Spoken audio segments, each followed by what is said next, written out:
Witam Państwa bardzo serdecznie. Jest z nami dzisiaj Joan i jego dzieło przedstawiające dość niepokojąco wyglądające stworzenie zwane Metroid. Witaj. Na początek powiedz nam, czym się zajmujesz. Witam serdecznie.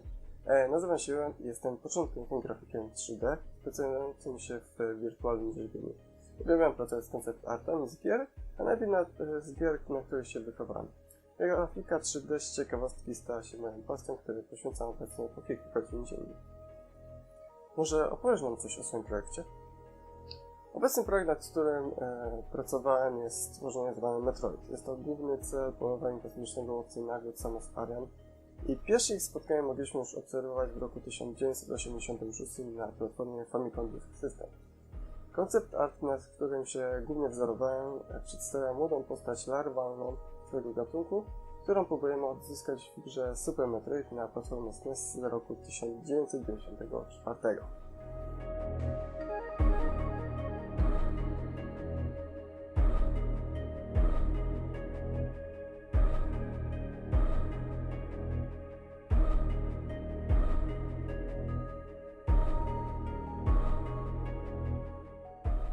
Czemu Metroid tak właściwie, a nie na przykład Ridley bądź sama Samus Aran? Wszakże te postacie mają równie większą fandom, jeżeli nawet nie większy. Czemu Metroid?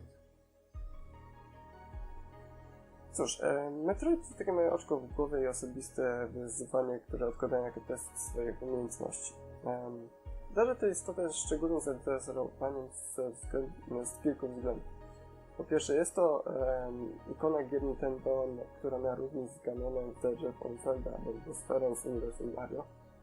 Pojawia się i nie daję sobie zapomnieć, bowiem są wypuszczane co jakiś czas jakieś spin-offy bądź też gry, w których występuje.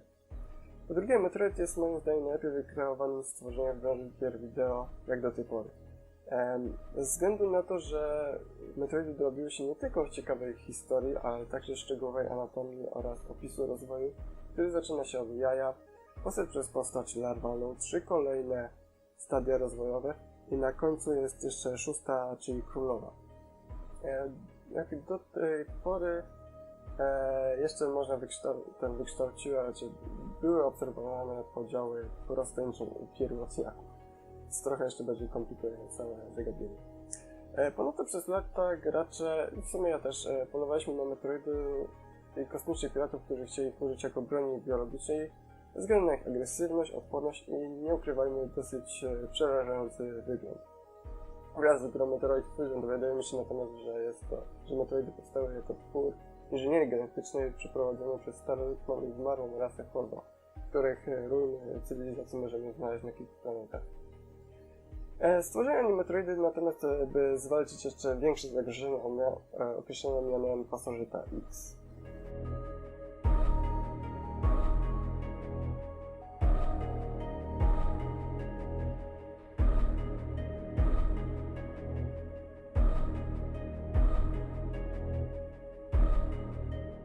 Wspomniałeś, że anatomia Metroidów jest dość dobrze opisana.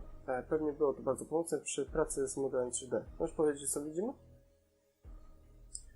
Anatomia, tak, owszem, była bardzo pomocna, aby zrozumieć, jak działają te fascynujące stworzenia, ale warto też nadpomnieć, że twórcy gry Metroid oraz autor samego Metroida czerpali z twórczości Ridleya Scotta oraz Gigera, który wykrywa jeszcze większy koszmar, jaki widział kosmos, czyli ksenomorfa. W tym przypadku postać larwalna ma 2 pary zębów duże, którymi się przytrzymuje głowy ofiary, a druga para mniejszych zaczyna wysysać energię życiową ofiary.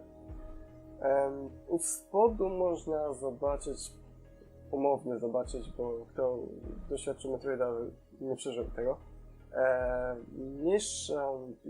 mniejsze zęby wokół jamy gębowej, które mogą przypominać trochę te pijawki.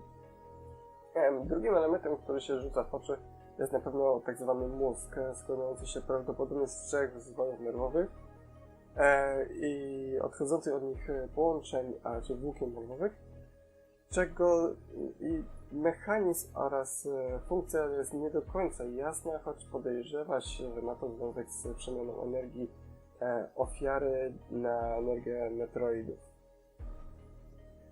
Mój znajomy powiedział, że wyglądają trochę jak maliny, co w sumie jest dosyć dobrym opisem dla osoby, która próbuje sobie wyobrazić Metroida per se.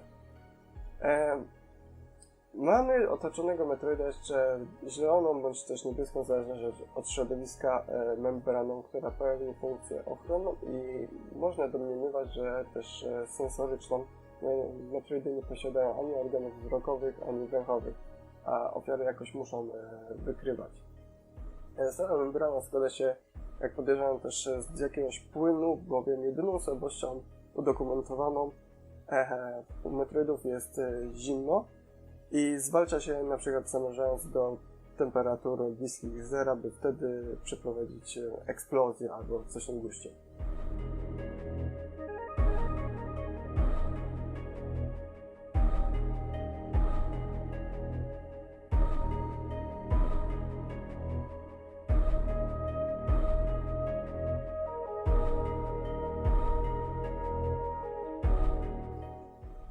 Brzmi to dość skomplikowanie. Jednak to chyba Ci się tylko jeszcze bardziej pchało i skłaniało do poszukiwań dalszych informacji, prawda? No cóż, przez całą swoją edukację kształciłem się na biologa, czego zwieńczenie jest tytuł licencjata antropologii. Można powiedzieć, że te lata nauki wykształciły we mnie zwyczaj anatomicznej analizy. No, chociaż oczywiście w przypadku gier wideo zawsze trzeba mieć pewną sferę umowną, zwaną też science fiction, bo nie wszystko musi być logiczne.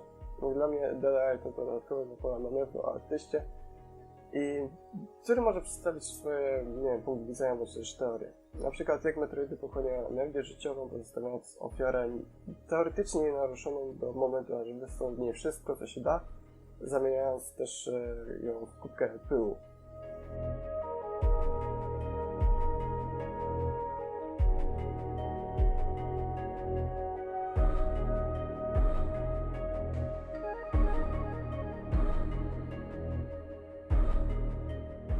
Okej, już wiem, czemu wybrałeś Metroida. Co pchało Cię do pracy? Powiedz teraz, co Cię zatrzymywało?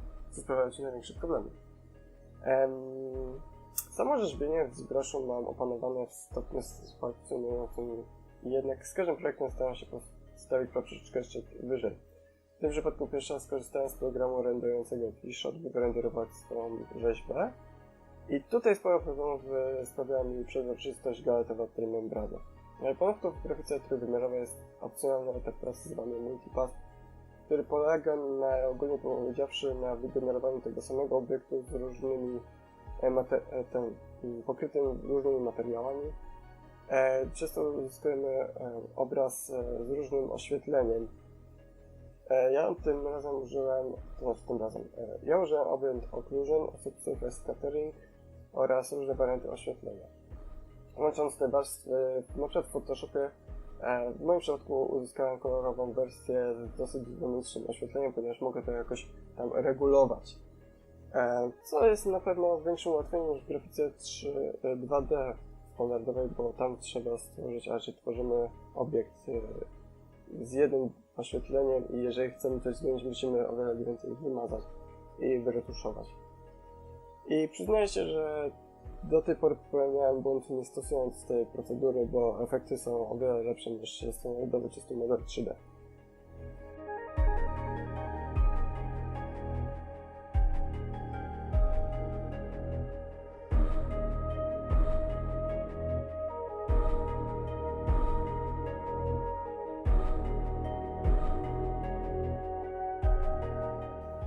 Jakie masz dalsze projekty na uwadze? Na pewno chciałbym odczuwać wszystkie stadia rozwojowe Metroidów, począwszy od jaja na królowej kończą, bo się różnią na tyle mocno, że powinno być ciekawe. Potem myślę, że jacyś przeciwnicy z samego uniwersum Metroida, bo są tak zróżnicowani jak ci, którzy jak z fauna i flora w filmie Avatar, czyli bardzo różnorodne. A jak nie to może jakiś obiekt z Zeldy, bądź też któryś z projektów, które już dawno włożyłem do szrody i prawie o nich zapomniałem, ponieważ moje umiejętności pozwolą mi dokończyć 1 czy 2 projekty. Cóż, powodzenia i dziękuję za uwagę. Dziękuję.